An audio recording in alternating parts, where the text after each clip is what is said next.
नमस्ते विद्यार्थी मित्रांनो, आपण त्या दिवशी कोणांचे प्रकार शिकलो होतो। त्याच्यामध्ये 18 संकल्पना शिकलो होतो की लघु कोण असेल, काटकोण असेल, विशाल कोण असेल, सरळ कोण असेल, प्रविशाल कोण असेल, ह्या सगळ्या संकल्पना आपण शिकलो।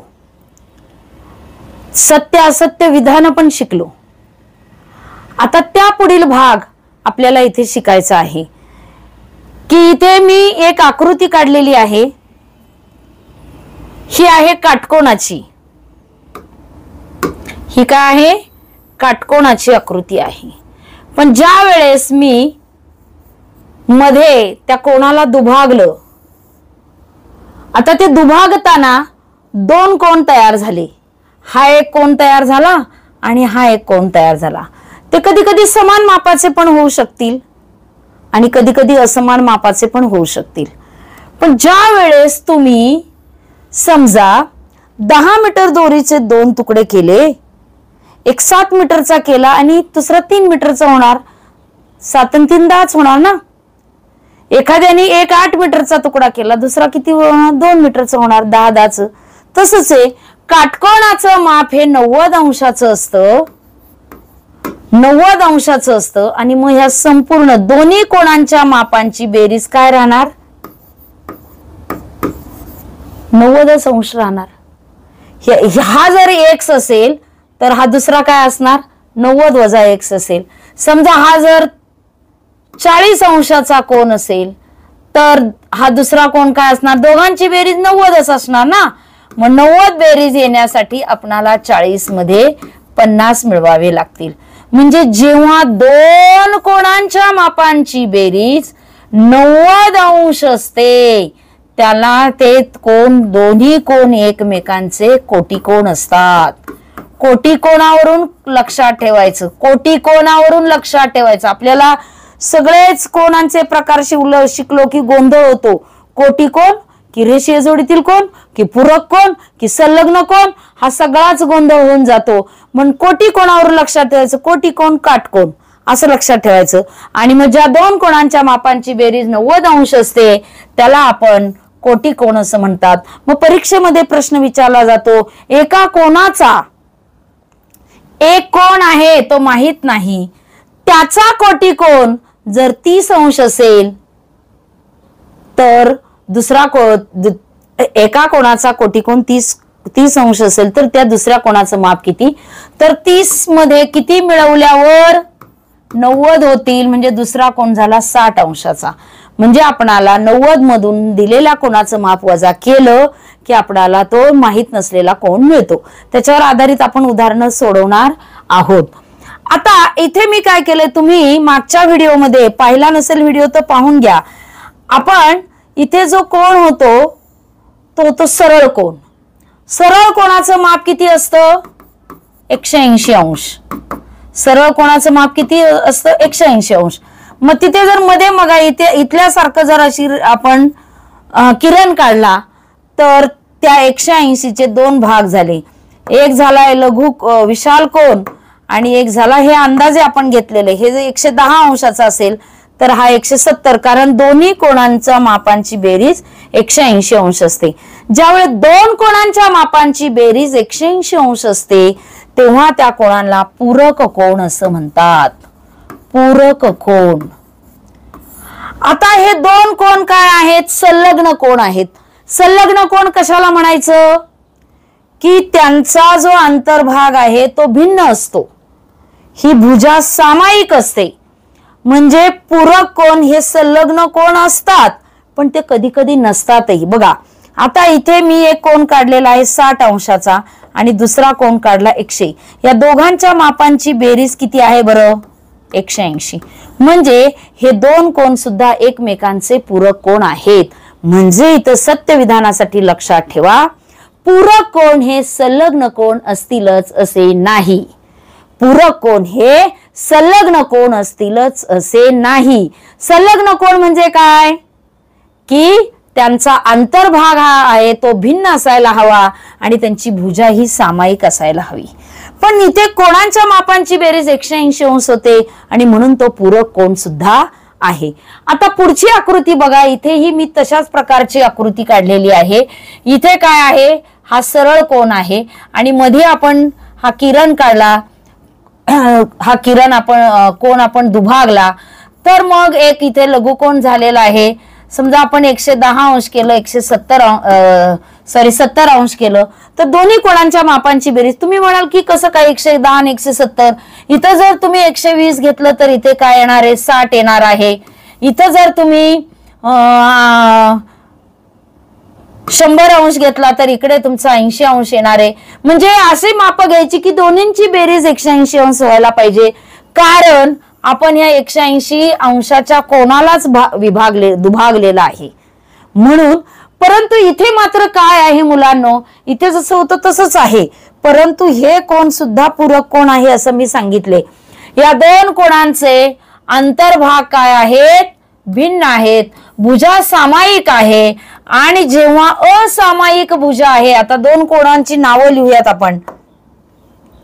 दोन कोणांची जर आपण नावं लिहिली तर काय नाव आहेत, कोण PSR आणि कोण RSQ।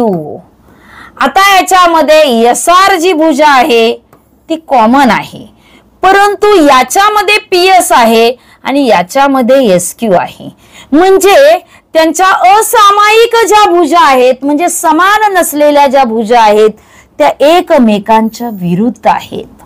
बघा कंडिशन काय, नीट लक्षात घ्या की जर अंतर्भाग भिन्न असतील, एक भुजा सामायिक असेल आणि असामायिक भुजा जर एकमेकांच्या विरुद्ध असतील तर ते कोण रेषीय जोडीतील कोण असतात। काय असतात, रेषीय जोडीतील कोण।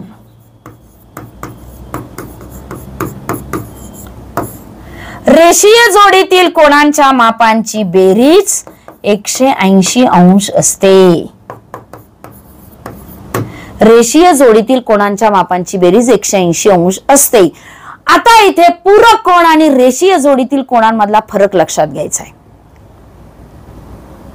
रेषीय जोडीतील कोण हे पूरक कोण असतात, पण पूरक कोण हे रेषीय जोडीतील कोण असतीलच असं नाही। आता बघा हे काय आहेत, दोन पूरक कोण आहेत, पण या दोघांना आपण रेषीय जोडीतील म्हणू शकणार नाही, कारण रेषीय जोडीतील कोणांचं जर वैशिष्ट्य असेल तर ही 3 वैशिष्ट्ये असायला पाहिजे।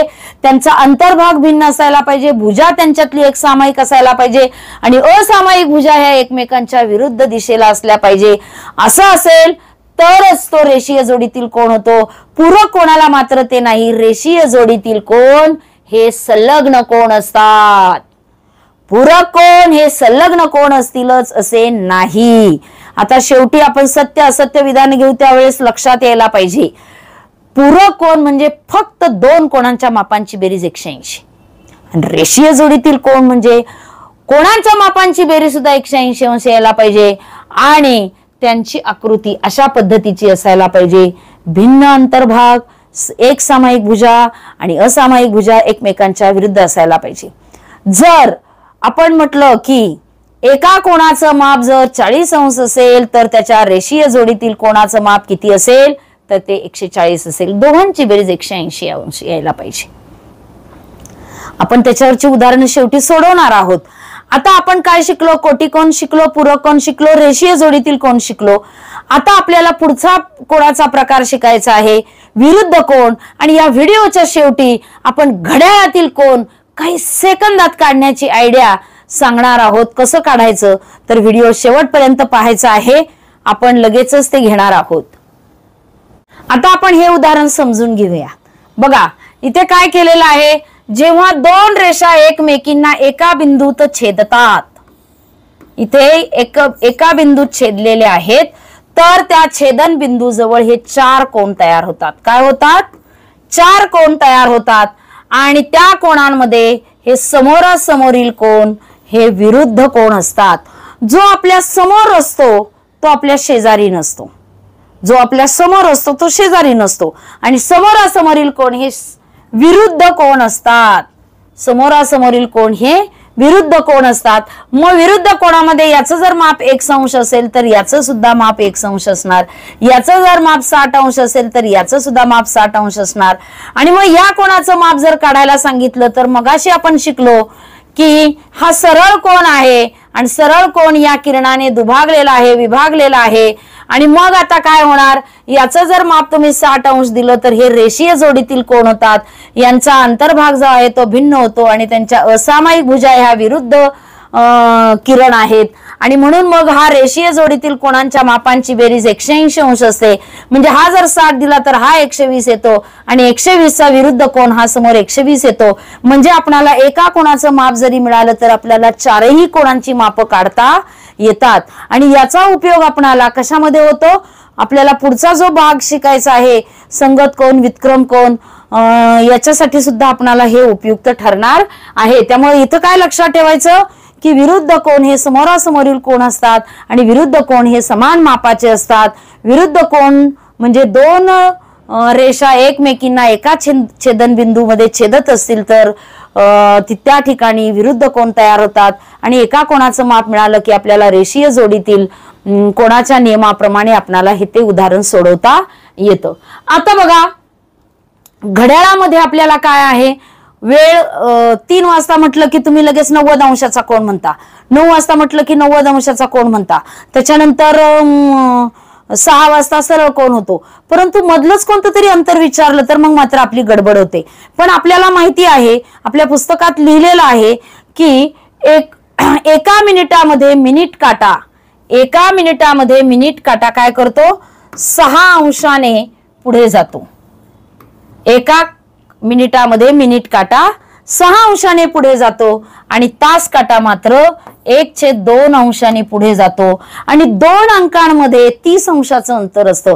12 ते 1 ह्या जो कालावधी आहे तो 12 ते 1 हे जे अंतर आहे ते 30 अंश मापाचं असतं. कारण संपूर्ण वर्तुळाचं जे माप आहे ते 360 अंश कंप्लीट व्हायला पाहिजे. आणि मग तुम्ही जर 30-30-30-30 असे मोजले तर बरोबर 360 होतात. आता आपणाला हा अंश एका मिनिटामध्ये 6 अंशाने मिनिट काटा पुढे न्यायचा, तास काटा 1/2 ने पुढे न्यायचा, हा हिशोब करणं अवघड जातं. म्हणून हे सूत्र लक्षात ठेवायचं, 30 गुणिले तास वजा 11/2 गुणिले मिनिट. बघा आता कोणतंही उदाहरण असेल तर हे सूत्र पाठ करायचं, पाठच करायचं. आता 15 वेळा लिहूनच काढायचं. 30 गुणिले तास वजा 11/2 गुणिले मिनिट. मग आता काय अंक लिहायचे, 30. कोणतंही उदाहरण असलं तर 30च राहणार. 2 वाजून म्हणजे इथं 2 तास आहे, वजा 11/2 गुणिले मिनिट किती आहेत, 30. आता इथे 2×15 30 आणि मग 60 वजा 11 गुणिले 15 किती, 11×5 55, 11×1 11 आणि 1 12. गुणाकार परत एकदा चेक करा. 11×5 55, हातच्याले 5, 11×1 11, 11×5 16, 165 अंश. आता तुम्ही म्हणाल की 60तून 165 कसे वजा करायचे, तर आपल्याला माहितीये असं जर उदाहरण आलं तर काय करायचं, असं जर उदाहरण आलं तर नेहमीप्रमाणे वजाबाकी करायची, मोठ्या संख्येतून लहान संख्या वजा करायची. 105 अंशाचा. पण याचं उत्तर ऋण येतं, पण ऋणाला धरायचंच नाही. ऋण येऊ धन येऊ जी वजाबाकी येईल तेवढ्या मापाचा कोण तयार होणार, 105 अंशाचा. आता बघा तुम्हाला परफेक्ट हे सूत्र तुम्ही 10 वेळा लिहून पाठ करायचं आहे. आणि 1:35 किती अंशाचा कोण होईल, 8:15 किती अंशाचा कोण होईल. कधी कधी हे अपूर्णांकात पण उत्तर येतं की 87.5 अंशाचा कोण होईल, येऊ शकतं. तुम्हाला बरोबर पूर्णच अंशाचा कोण होईल असंही नाही, परंतु या सूत्राने सोडवलं की तुम्हाला हे लक्षात राहणार आहे. आता याच्यावर आधारित जी उदाहरणं आहेत किती आपण या व्हिडिओच्या आता लगेचच घेणार आहोत आणि ऑनलाईन टेस्ट मध्ये सुद्धा देणार आहे. चला आता आपण जे शिकलोय त्याच्यावर आधारित उदाहरण आपण सोडूयात. बघा 72 अंश मापाच्या कोणाचा पूरक कोण काय. आता आपण शिकलेले 2 पूरक कोणांच्या मापांची बेरीज, पूरक कोणांच्या मापांची बेरीज 180 अंश असते. मग आता 72 अंश असेल त्याच्यात कोणती संख्या मिळवल्यावर आपल्याला 180 अंश मिळतील. म्हणजेच काय, 180 वजा 72 केलं की आपल्याला 108 अंशाचा कोन मिळेल. मग तो जो कोन आहे तो एक्स मानला, तो कोन आहे तो एक्स मानला. एक्स मध्ये जर 72 अंश मिळवले तर आपल्याला 180 अंश मिळतात. म्हणजे दोन कोणांच्या मापांची बेरीज 180. कारण एक कोण आपल्याला माहिती आहे, एक कोण माहित नाही, त्याच्याऐवजी एक्स मानला आणि दोन कोणांच्या मापांची बेरीज 180. आणि त्या पद्धतीने आपण केलं. हे 72 अधिक आहे, तिकडे गेल्यावर वजा केले 108 अंश होतो. तसंच कोटी 55 अंश मापाच्या कोणाचा कोटी कोण किती. आता तो कोटी कोण किती आपल्याला माहित नाही, तो एक्स मानला, एक्स मानू. कोण कोटी कोण. आणि कोटी कोणांच्या मापांची बेरीज काय असते, एक्स अधिक 55 बरोबर 90 अंश. आणि हे 55 अधिक आहे, तिकडे गेल्यावर काय होतील, वजा होतील. आणि मग 10तून 5 गेला 5, 9तून 6 गेले 3. तर जो कोटी कोण आहे तो 35 अंश मापाचा कोण तयार होईल. अशा पद्धतीने उदाहरणं सोडवायची. कारण आपल्याला माहित असलं पाहिजे दोन कोणांच्या मापांची बेरीज 90 अंशी ना, मग एक कोण 55 दिल्यावर दुसरा कोण लगेच निघणार. आता इथे थोडंसं काठिण्य पातळीचं उदाहरण की एका कोणाचा कोटी कोण. आता एक कोणही नाही माहिती, त्याचा कोटी कोणही नाही माहिती. मग एक कोण आपण काय केला, एक्स मानला. एक कोण काय केला आपण, एक्स मानू. मग त्याचा कोटी कोण काय होणार,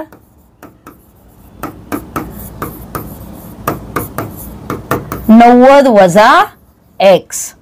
आणि त्या कोटी कोणाचा जो आहे, तो जो कोटी कोण आहे त्याचा पूरक कोण 110 आहे. म्हणजे याची आणि त्याच्या पूरक कोणांच्या मापांची बेरीज ही 180 अंश असणार आहे.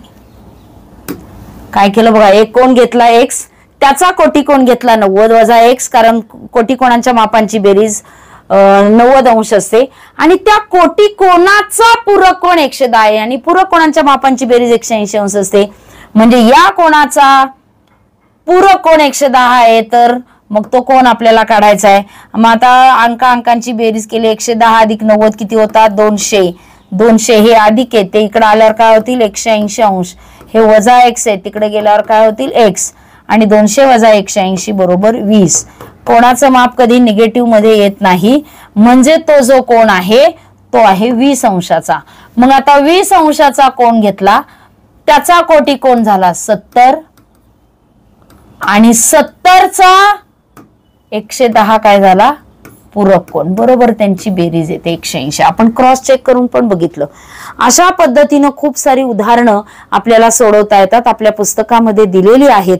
आपण ज्या वेळेस अभ्यासक्रम पूर्ण करू त्यावेळेस काठिण्य पातळीची क्लुप्त्यांवर आधारित उदाहरणं सुद्धा आपण काही घेणार आहोत. पण आपल्या चॅनलवरून येणारे व्हिडिओ तुम्हाला आलेले समजावेत यासाठी चॅनलला सबस्क्राईब करा. हा व्हिडिओ शेअर देखील करा.